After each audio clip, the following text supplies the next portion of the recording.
নমস্কার, আমি সুজাতা। আমার রান্নাঘরে সবাইকে স্বাগত। তো আমি আজকে একটা নতুন রেসিপি করব। আজকে বুধবার, তার জন্য নিরামিষ আমি চিচিঙ্গা আর নারকেল দিয়ে ভাজা করব। বাড়ি চলে এসেছি, এখন আমি চিচিঙ্গা কেটে নিচ্ছি।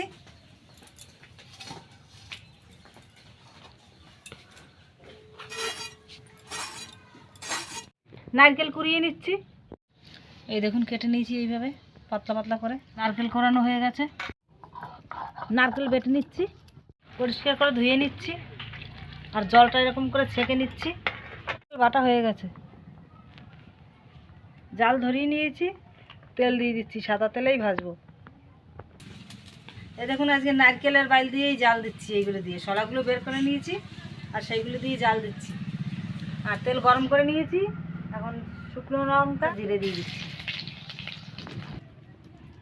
লাল করে ভাজা হয়ে গেছে, এখন দিয়ে দিচ্ছি আমি শুকনো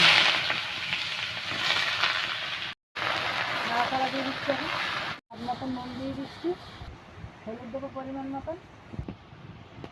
লঙ্কা কুচিয়ে নিয়েছি, লঙ্কা কুচানো দিয়ে দিচ্ছি। দিয়ে এখন নাড়াচাড়া দিয়ে দিচ্ছি ভালো করে। চিচিঙ্গা এখন আমি নারকেল করা দিয়ে দিচ্ছি। নারকেল করা দিয়ে আমি ভালো করে ভেজে নেব।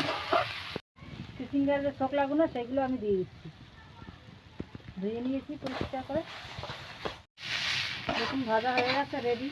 আমি এখন লাগিয়ে দিচ্ছি। চিচিঙ্গা দিয়ে দেখুন, নারকেল দিয়ে কত সুন্দর নিরামিষ করেছি আজকে। তা এরকম আপনারাও তৈরি করে খাবেন। আজকে বুধবার, তাই আমি করেছি এরকম। রেসিপিটা দেখে যদি ভালো লাগে, লাইক কমেন্ট শেয়ার সাবস্ক্রাইব অবশ্যই করে দেবেন।